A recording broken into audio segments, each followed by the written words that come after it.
we're going to reuse the same amount of tea until it runs clear. And that's how you end up with getting about a gallon of tonic that you can just sit in your refrigerator and make sure that you're drinking at least 2 to 3 ounces every day. And it should last you at least about the 2 to 3 weeks there.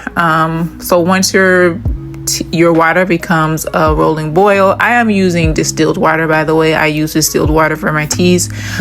You go ahead and add in your teas, and when it comes to like roots and barks, it requires a rolling boil in order to really pull out those constituents. So you bring it to a rolling boil just like this, clean off the sides, and then you're going to turn it down so that it can then steep. But you also need to keep your teas covered, because a lot of the volatile oils and constituents can evaporate in the air. So as you can see, it is really steeping, and it has really pulled out those herbal constituents from the tea that we used.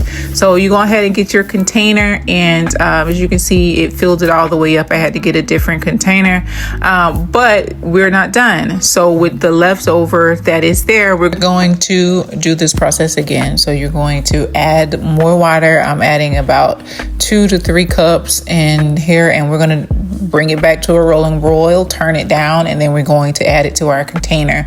This way you're pulling out all of the constituents, and you want to do this until it runs clear. You're going to add it to your container, and boom, put that in the refrigerator and